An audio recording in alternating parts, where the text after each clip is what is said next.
India market invest মাইন্ডসেটে আপনাদের স্বাগত। যা চ্যানেল নতুন এসেছেন তাদের কোনো প্লিজ চ্যানেলটাকে সাবস্ক্রাইব করবেন, লাইক করবেন, বেল আইকনটা প্রেস করবেন, তার সাথে অল বাটনটা প্রেস করবেন। নোটিফিকেশনটা কিন্তু সঙ্গে সঙ্গে আপনাদের কাছে গিয়ে পৌঁছবে।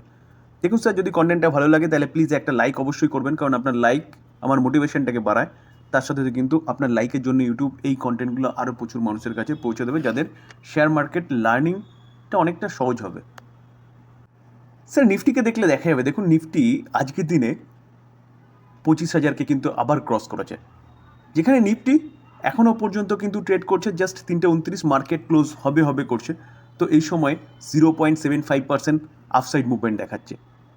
তো স্যার নিফটি 25,000-এর উপরেই কিন্তু ক্লোজ হতে চলেছে। এটা একটা পজিটিভ নিউজ বলতে পারেন, যেখানে কিন্তু আমি বলেছিলাম যে আজকে মার্কেট কিন্তু পজিটিভ যেতে পারে। কারণ হিসেবে দেখিয়েছিলাম যে 23 তারিখের হচ্ছে জ্যাকসন হোলের যে ওদের কনফারেন্স ছিল এবং পাওয়েলসের যে আপডেট দিয়েছিলেন রেড কার্টের ব্যাপার নিয়ে, তো সেখানে ইউএসের মার্কেট সেলিব্রেট করেছিল এবং সেদিনকে আমি বলেছিলাম কিন্তু আমাদের মার্কেটও মন্ডেতে পজিটিভ খুলতে পারে। তো সেরকমই হয়েছে, পজিটিভ খুলেছে এবং যেখানে খুলেছে সেখান থেকে কিন্তু কন্টিনিউয়াসলি ওপরের দিকেই গেছে এবং সেই সুবাদে আমরা কিন্তু 25,000টাকে আবার ক্রস করেছি। স্যার নিফটি 50-র পাশাপাশি আমরা যে ইন্ডেক্সটাকে সবচেয়ে বেশি মুভমেন্ট করতে দেখেছি সেটা হচ্ছে গিয়ে কি IT index, Nifty IT index. তো দেখলে দেখা যাবে, দেখুন নিফটি আইটি ইন্ডেক্স 1.36% একটা আফসাইড মুভমেন্ট দেখাচ্ছে, যেখানে নিফটি আইটিকে নিয়েও কিন্তু আমি কথা বলেছিলাম যে কি যদি রেড কাট হয় ইউএসএ, তাহলে ইউএসএ রেড কাট হলে পরে কিন্তু আস্তে আস্তে বলতে পারেন সব সেন্ট্রাল ব্যাংক কিন্তু রেড কাট শুরু করবে, কারণ মোটামুটি ইনফ্লেশন সব জায়গায় কন্ট্রোলে চলে এসছে। তো স্যার রেড কাট যদি হয় তাহলে এই আইটি কোম্পানিগুলোর বিজনেস বাড়বে। কেন?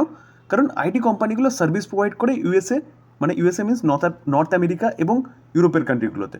তো সেখানে যদি রেড কাট হয়, ব্যাঙ্ক অফ ইংল্যান্ড অলরেডি জানিয়ে দিয়েছে তারা সেপ্টেম্বর রেড কাট করছে আবার। তো সেইভাবে দেখলে দেখা যাবে যদি রেড কাট হয় তাহলে কিন্তু আইটি সেক্টরের কোম্পানিগুলোর বিজনেস বাড়তে চলেছে। কেন? কারণ রেট হাইকের জন্য, ইনফ্লেশনের জন্য সেসব কোম্পানিগুলো কিন্তু তাদের কস্ট কাটিং করছিল এবং কস্ট কাটিংয়ের জন্য কিন্তু হচ্ছে এই কোম্পানিগুলো, আইটি সেক্টরের কোম্পানিগুলোর বিজনেস কিছুটা কমেছে, যার জন্য কোম্পানিগুলো নিচে এসছে। এখন ইতিমধ্যে আমরা দেখেছি লাস্ট 6 মাস বা লাস্ট 3-4 মাসের মধ্যে কিন্তু ভালো মুভমেন্ট দেখিয়েছে এবং আরও মুভমেন্ট এক্সপেক্ট করা যেতে পারে যদি রেড কাট হয়। তার জন্য স্যার আইটি ইন্ডেক্স কিন্তু এতটা সেলিব্রেশন করেছে। স্যার আইটি কোম্পানিগুলোর মধ্যে সবচেয়ে বেশি দৌড়েছে কে? এই সেলটেক। দেখুন প্রায় 4.5%-এর কাছাকাছি কিন্তু একটা আফসাইড মুভমেন্ট কোম্পানিটা দেখিয়েছে। তো স্যার একদম হাই ক্লোজ দিয়েছে।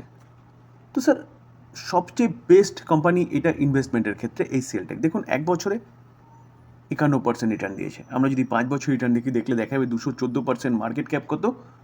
4.5 লাখ কারোরের ওপরে মার্কেট ক্যাপ, মানে একটা লার্জ ক্যাপ ক্যাটাগরির কোম্পানি, যে কোম্পানিটা 5 বছরে 214%, মানে 3 গুণের ওপরে কিন্তু রিটার্ন বানিয়ে দিয়েছে।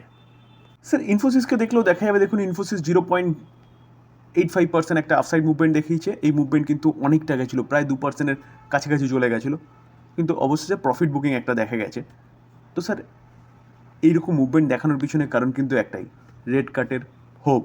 আপনি যদি স্যার টিসিএসকে দেখলে দেখা যাবে একই রকম 0.84% একটা আফসাইড মুভমেন্ট দেখাচ্ছে, যেখানে টিসিএস ওর চারটাও কিন্তু একই রকম শো করছে। স্যার উইপ্রোকে দেখলে দেখা যাবে উইপ্রো 1.58% আফসাইড মুভমেন্ট দেখিয়েছে, কারণ কিন্তু একটাই। এলটিআই মাইন্ডট্রি দেখলে দেখা যাবে এই কোম্পানিটাও কিন্তু আজকে 1.61% একটা আফসাইড মুভমেন্ট দেখিয়েছে। তো এই কোম্পানিটাও আইটি সেক্টরের কোম্পানি, এই কোম্পানিটাও কিন্তু সেলিব্রেট করছে। এবার অনেকে কমেন্টসে লিখেছিলেন, স্যার আপনি বলেছিলেন কি এই কোম্পানিটা নিফটি 50 থেকে বেরিয়ে যাচ্ছে, তো এই কোম্পানিটা কেন বাড়ছে? স্যার নিফটি 50 থেকে বেরিয়ে যাচ্ছে মানে এই নয় যে কোম্পানিটার বিজনেস শেষ হয়ে গেছে। এই কোম্পানিগুলোর মেন বিজনেস হচ্ছে আইটি সার্ভিস প্রোভাইড করা, এবং বলতে পারেন 80 থেকে 85% বিজনেস যে করে কোম্পানিগুলো, সেগুলো কিন্তু নর্থ আমেরিকা এবং ইউরোপ থেকে। সেখান থেকে ভালো সংবাদ যদি আসে তাহলে এই কোম্পানিগুলো মুভমেন্ট দেখাবেই। এই কোম্পানিটা অফিসিয়ালি নিউজ নিফটি 50 থেকে বেরিয়ে যাচ্ছে বলে এই নয় যে এই কোম্পানিগুলো সবসময় পড়বে বা স্যার এই কোম্পানি খারাপ হয়ে গেছে। তো স্যার আইটি সেক্টরের কোম্পানিগুলো কিন্তু এখান থেকে এখনও ভালো মুভমেন্ট দেখাতে পারে যদি সেপ্টেম্বরে রেড কাট হয়। যদি না হয় তাহলে কিন্তু কিছুটা কারেকশনও হতে পারে, এটা মাথায় রাখবেন। স্যার ব্যাঙ্ক নিফটি দেখলে দেখা যাবে, দেখুন আজকের দিনে এই কোম্পানিটা প্রায় 0.5%-এর কাছাকাছি একটা আফসাইড মুভমেন্ট দেখাচ্ছে। তো স্যার নিফটির রিব্যালেন্সিংয়ের কথা বলেছিলাম, তো নিফটির রিব্যালেন্সিংয়ের সাথে সাথে কিন্তু ব্যাঙ্ক নিফটিরও রিব্যালেন্সিং হতে চলেছে। তো স্যার ব্যাঙ্ক নিফটির মধ্যে কোন কোম্পানি ঢুকছে, কোন কোম্পানি বেরোচ্ছে, চলুন সেটা একটু দেখে নিই। স্যার ব্যাঙ্ক নিফটির মধ্যে যে রিব্যালেন্সিং হতে চলেছে তাতে কিন্তু কানাড়া ব্যাংকের এন্ট্রি হতে চলেছে। তো স্যার তাহলে বেরোচ্ছেটাকে বেরোচ্ছে হচ্ছে বন্ধন ব্যাংক। তো স্যার স্বাভাবিকভাবেই যে ব্যাঙ্ক নিফটিরও কিন্তু ইন্ডেক্স ফান্ড রয়েছে এবং ব্যাঙ্ক নিফটিকেও প্রচুর লোক ফলো করে সেখানে কিন্তু ইনভেস্টমেন্ট করে। তো সেই জায়গায় দাঁড়িয়ে এই কানাড়া ব্যাংকের মধ্যে একটা ভালো ইনফ্লো আসতে পারে এবং বন্ধন ব্যাংক থেকে কিন্তু ইনফ্লো যেতে পারে। তো স্যার এই কানাড়া ব্যাংকটাকে কিন্তু আপনি রাডারে রাখতে পারেন। মূলত স্যার এই পজিটিভ মহলে এই কারণেই বন্ধন ব্যাংক কিন্তু একটা ডাউনসাইড মুভমেন্ট দেখিয়েছে প্রায় 1%-এর কাছাকাছি। তো স্যার কানাড়া ব্যাংকেও দেখলে দেখা যাবে কোম্পানিটা কিন্তু 0.67% মতন পড়েছে। তাহলে স্যার পজিটিভ নিউজ কেন পড়েছে? আমি আবারও বলছি, দেখুন কোনো নিউজ পাওয়া যাচ্ছে মানে এই নয় যে সেদিনকেই কোম্পানি ভাগবে। আপনাকে দেখতে হবে যে কোম্পানি কী করছে এবং কোম্পানির বিজনেস ঠিকঠাক আছে নাকি। তো এখন পিএসইউ ব্যাংকগুলো কিন্তু ভালো করছে, তো এই ব্যাংকটা ভালো রিটার্নও বানিয়ে দিয়েছে। দেখুন 1 বছরে 70% রিটার্ন দিয়েছে, যেখানে আমরা যদি দেখি তাহলে দেখলে দেখা যাবে কোম্পানিটা 5 বছরে 152% রিটার্ন বানিয়ে দিয়েছে। স্যার তার পাশাপাশি যদি আমরা বন্ধন ব্যাংককে দেখলে দেখা যাবে দেখুন 1 বছরে প্রায় 15% নেগেটিভ রিটার্ন দিয়েছে। আমরা যদি 5 বছরে দেখলে দেখা যাবে দেখুন কোম্পানিটা 57% নেগেটিভ রিটার্ন দিয়েছে। তো এবার ভেবে দেখুন কোন ব্যাংকটা ভালো তুলনামূলকভাবে। তো কানাড়া ব্যাংক কিন্তু ফর বেটার বন্ধন ব্যাংকের থেকে। তো স্যার যারা লং টার্মে চিন্তাভাবনা করেন তারা কিন্তু এই ব্যাংকটা রাডারে রাখতে পারেন লং টার্ম ইনভেস্টমেন্টের জন্য। এই ব্যাংকটা কিন্তু এখান থেকে আরও ভালো মুভমেন্ট দেখাতে পারে। স্যার আরইসি দেখলে দেখা যাবে এই কোম্পানিটা আজকের দিনে 0.5%-এর ওপর একটা আপসাইড মুভমেন্ট দেখাচ্ছে, যেখানে কোম্পানিটা কিন্তু ওপেনিং হয়েছিল যথেষ্ট ভালো। ওপেনিং হওয়ার পিছনে কারণও ছিল। তো কত দেখুন হাই মেরেছে, কত ওপেন হয়েছে 598, হাই মেরেছে 598.90, সেখান থেকে কিন্তু কারেকশান হয়েছে বা প্রফিট বুকিং হয়েছে বলতে পারেন, এবং কোম্পানিটা লাস্ট ক্লোজিং হয়েছে কততে 589। আজ এই কোম্পানিটা ভালো ওপেন হওয়ার পিছনে কারণ কি, যে এই যে আরইসি কোম্পানিটা, এই কোম্পানিটা মৌ সাইন করেছে কার সাথে, জেএনপিএ সাথে। ফাইন্যান্সিং করবে কত টাকা, 45,000 কোটি টাকা কিন্তু ফাইন্যান্সিং করবে এই আরইসি। দেখুন স্যার এই আর্টিকেল দেখলে দেখা যাবে রুরাল ইলেকট্রিফিকেশন কর্পোরেশন, যেখানে আরইসি হচ্ছে তার ফুল ফর্মটা হচ্ছে আরইসির ফুল ফর্ম হচ্ছে রুরাল ইলেকট্রিফিকেশন কর্পোরেশন। এই কোম্পানিটা কিন্তু কী করেছে, সাইন করেছে মেমোরেন্ডাম অফ আন্ডারস্ট্যান্ডিং মৌ। কার সাথে দেখুন, জওহরলাল নেহেরু পোর্ট অথরিটির সাথে, অর্থাৎ যেটাই জেএনপিএ, তাকে ফাইন্যান্স করবে এই কোম্পানিটা কত, 45,000 কোটি টাকা ফাইন্যান্স করবে। কিসের জন্য, ইনফ্রাস্ট্রাকচার প্রজেক্ট এর জন্য কিন্তু। তো স্যার এটা কিন্তু আরেকটা ফাটাফাটি নিউজ এই কোম্পানির জন্য, যেখানে কোম্পানিটা আগে কী করছিল, আগে পাওয়ার সেগমেন্টে ফাইন্যান্স করছিল, এখন সেই গণ্ডিটা পার হয়ে কিন্তু ইনফ্রাস্ট্রাকচার সেগমেন্টেও কোম্পানিটা পা বাড়িয়েছে। তো একে তো হচ্ছে একটা ভালো খবর, কোম্পানিটা এত টাকা একটা মেমোরেন্ডাম সাইন করেছে, এবং তার পাশাপাশি কোম্পানিটা কিন্তু ইনফ্রাস্ট্রাকচার রিলেটেডও কাজ শুরু করেছে। তো স্যার আবারও বলবো, কোম্পানির বিজনেস দেখুন, এই কোম্পানিটা আগে পাওয়ার সেগমেন্টে কাজ করতো, সেই পুরোনো প্রসেসে পাওয়ার জেনারেশন, ট্রান্সমিশন, ডিস্ট্রিবিউশন, সেইখানে কোম্পানিটা ফাইন্যান্স প্রোভাইড করতো, যেখানে কোম্পানির বিজনেসের কোনো গ্রোথ ছিল না।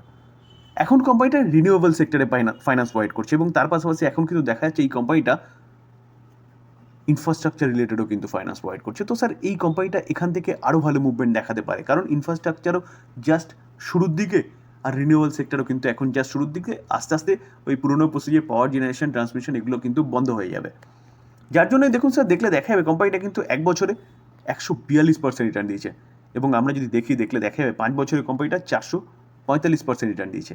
ম্যাক্সিমাম চার্ট প্যাটার্ন দেখলে দেখা যাবে দেখুন বিজনেসে তেমন কোনো দম ছিল না, কারণ একটু আগে বললাম। তো এই কোম্পানিটা কিন্তু আপনি আপনার রাডারে রাখতে পারেন লং টার্ম ইনভেস্টমেন্টের জন্য, যেখানে কোম্পানিটা কিন্তু অনেক ভালো পারফরমেন্স ভবিষ্যতে দেখাতে পারে। স্যার পেটিএমকে দেখলে দেখা যাবে কোম্পানিটা আজকে 4.5%-এর কাছাকাছি কিন্তু একটা ডাউন সাইড মুভমেন্ট দেখেছে, কিন্তু এই ডাউন সাইড মুভমেন্ট হঠাৎ করে কিন্তু অনেকটা হয়েছিল, প্রায় 9% মতন, সেখান থেকে কিছুটা রিকভারি হয়েছে, অবশেষে 4.5%-এর কাছাকাছি কিন্তু ডাউন সাইড মুভমেন্টটা দেখাচ্ছে।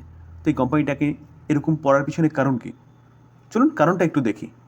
স্যার নিউজটা কিন্তু আজকেরই নিউজ, জাস্ট কিছুক্ষণ আগের নিউজ, যেটা মার্কেট ক্লোজ হয়ে যাওয়ার পরে এসছে, তো যার জন্য ওই সময় কিন্তু এরকম একটা ডাউন সাইড মুভমেন্ট কোম্পানিটা দেখিয়েছিল, প্রায় 9%, দেখুন লেখা আছে। তো রিপোর্টে কি বলছে, যে সেবি শোকজ পাঠিয়েছে, নোটিশ পাঠিয়েছে কাকে, বিজয় শেখর শর্মাকে, পেটিএমের কর্ণধার। দেখুন স্যার, এই আর্টিকেল দেখলেও দেখা যাবে 9% পড়ার পিছনে কারণ কি, following to BSC following report, বিএসসিতে যে রিপোর্ট আপডেট হয়েছে সে অনুযায়ী বলা হচ্ছে যে কি সেবি শোকজ নোটিশ পাঠিয়েছে বিজয় শেখর শর্মা, দ্য কোম্পানির ফাউন্ডার। তো স্যার এই যে নোটিশটা কেন পাঠিয়েছে, যে বলছে the notice also target former board member from the period of the initial public offering, অর্থাৎ আইপিওর সময় যেসব বোর্ড মেম্বাররা ছিল তাদেরকেও কিন্তু পাঠিয়েছে ইন নভেম্বর 2021 এই টাইম পিরিয়ডে যারা ছিল। কিসের জন্য পাঠিয়েছে বলছে, related to allegation of misrepresentation of facts during the আইপিওর সময় তারা কিছু গণ্ডগোল করেছিল বা কিছু ঘোটালা করেছিল, যেটা সেবি এখন ধরতে পেরেছে এবং তার জন্য কিন্তু এই শোকজ নোটিশ পাঠিয়েছে। মূলত স্যার এই কারণে কিন্তু পেটিএম এই কোম্পানিটা আজকে এরকম পড়েছে। তো স্যার কিছুদিন আগে আমরা দেখেছিলাম যে আরবিআই থেকে এই কোম্পানির যে ব্যাংকিং যে কাজকর্ম সেগুলোকে বন্ধ করেছে, অর্থাৎ পেটিএম ব্যাংক। এখন কিন্তু আরেকটা খারাপ নিউজ পাওয়া যাচ্ছে, তো দেখা যাক এখন নিউজটা কোন দিকে গড়ায়। তো সেই হিসাবে কিন্তু আগামী দিনে এই পেটিএমের ভবিষ্যৎ নির্ভর করছে। স্যার আলোচনা এই পর্যন্ত, ডিসক্লেমার দিয়ে রাখি, যে কোনো বাই সেল রেকমেন্ডেশনে কোম্পানিগুলোর সম্বন্ধে নিউজ পাওয়া যাচ্ছে সেগুলো আপনাদের সামনে তুলে ধরলাম লার্নিং পারপাস। বাই করবেন, সেল করবেন নিয়ে ডিসিশনে, বা আপনি আপনার আবার অ্যানালাইসিস করবেন, তারপরে গিয়ে বাই করার চিন্তা ভাবনা করবেন। যদি আলোচনা ভালো লাগে, যা চ্যানেল নতুন এসেছেন তাদের কোনো প্লিজ চ্যানেলটাকে সাবস্ক্রাইব করবেন, একটা লাইক অবশ্যই করবেন। লাইক করতে আপনার তেমন কোনো এফোর্ট লাগে না, আঙুল দিয়ে জাস্ট লাইক বাটনটা প্রেস করতে হবে, কিন্তু এই লাইকে কিন্তু আমার মোটিভেশনটাকে বাড়ায় এবং তার সাথে ইউটিউব প্রচুর মানুষের কাছে এই কন্টেন্টটা পৌঁছে দেবে। তো প্লিজ একটা লাইক অবশ্যই করবেন, তার সাথে বেল আইকনটা প্রেস করবেন, তাহলে নোটিফিকেশনটা কিন্তু সঙ্গে সঙ্গে আপনাদের কাছে গিয়ে পৌঁছাবে। থ্যাংক ইউ, ভালো থাকবেন।